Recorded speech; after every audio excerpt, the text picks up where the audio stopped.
How they do that? I imagine that at some point the Giants will make Odell the highest paid receiver, just not this year. They've got the fifth-year option. The Giants are in a situation where they're 20th in the NFL in salary cap space, so they're in the bottom third of the NFL, and there's a lot of areas they have to address. Odell's current contract puts him the seventh highest paid player on the Giants. He's getting a $5 million raise from last year. It's the fifth-year option, which is standard with first-round draft picks.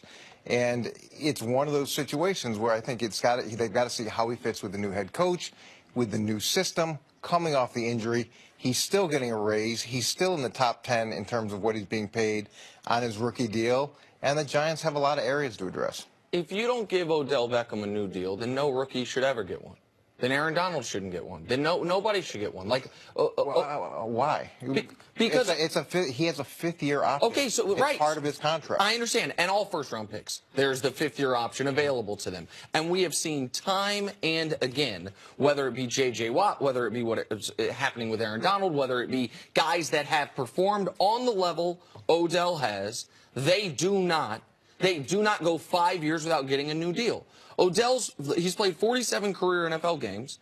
It's the greatest first 47 games statistically we've seen from any receiver ever. It's the most receptions. It's the second most yards. It's the fourth most touchdowns. Eli, the year before they got Odell, led the league in interceptions, had a quarterback rating, forget sub 80, sub 70, and Odell rejuvenated his career when it looked like Eli was playing himself out of the league.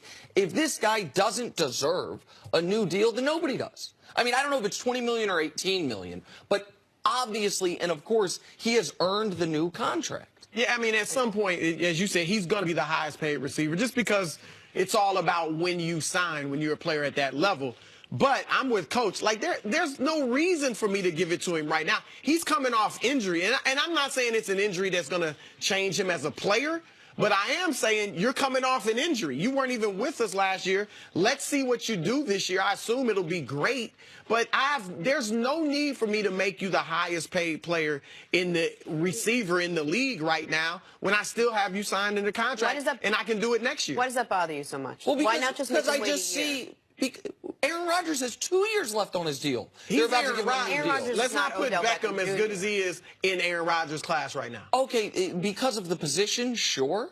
But as far as ranking amongst their positions, Aaron Rodgers also, by the way, coming off an injury. Aaron Rodgers, by the way, who signed a huge deal, has 2 years left on it. They're going to give him a new one. We see this. He's Aaron Rodgers. It's a total difference. And it could be Aaron Rodgers' deal at this point could be a really high number. They may be redoing the deal for it's not for a lot of different reasons. It's $18 million bucks. It's $18 million this year and $20 million next year. I would just caution you that when you're dealing with players who are further down the line and have those existing salary cap numbers, sometimes a new deal is not just in the best interest of the player, it's in the best interest of the club, It could lower the $18 million this year. Sure, I get that.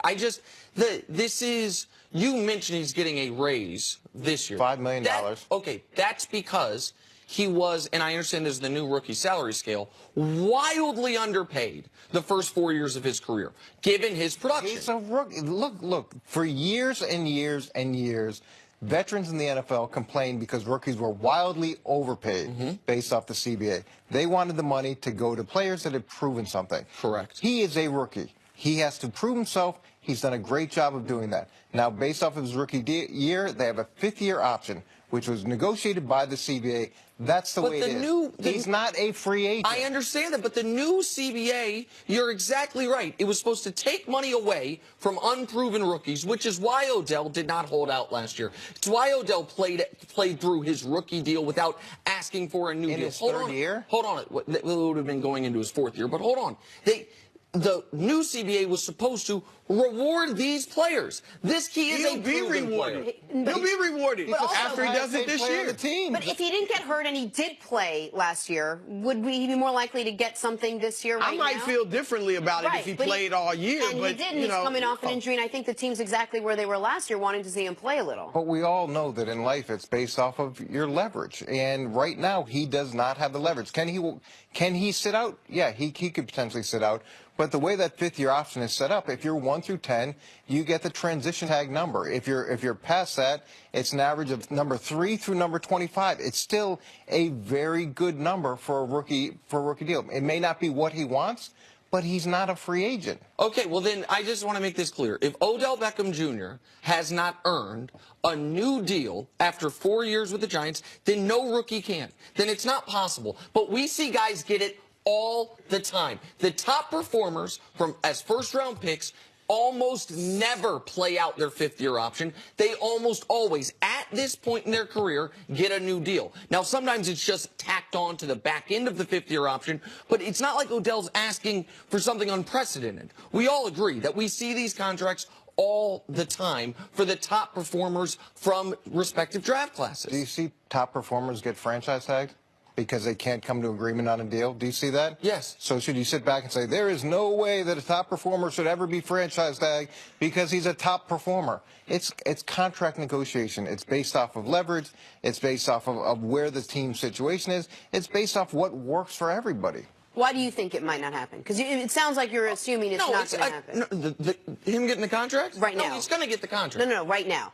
He's going to get the contract. Odell Beckham Jr., the next time he plays a football game in the regular season for the New York Giants, he will have a new deal. I am very confident. The owner wants him there. At $20 million? I might be 18. With like, the highest I think he will be. He will set the new market. And unlike the quarterbacks setting the new market, who aren't the best quarterbacks in the league, Jimmy Garoppolo soon will be Kirk Cousins.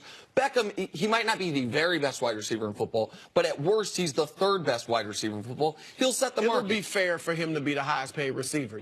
Just based on timing. Yeah, and Julio would. It would be really fair if he was actually a free agent, and then you made him. But you're never actually. But if you're going to make him the highest paid receiver when he's not a free agent, that's very nice of you. I would love for you to negotiate all of my deals. Are you as certain as Nick that he's going to have that new contract? And no, I think that based off where the Giants are in terms of salary cap space and what they need to do to fix that team, and the fact that he's the 7th highest paid player on the team, there's going to have to be either some middle ground on this contract, or they're going to have to wait a year to see where he is if you want the team as a group to improve. You keep saying 7th highest paid player. He's the 7th highest paid while being the best player on the team. There is that. Like, 7th highest paid feels great if you're the 12th best player. It feels awful if you're the best player. And he's also on a rookie deal. Yeah, I know. Which is right. the way life works. Coach, thank you so much for being with us. CBS sometime. You just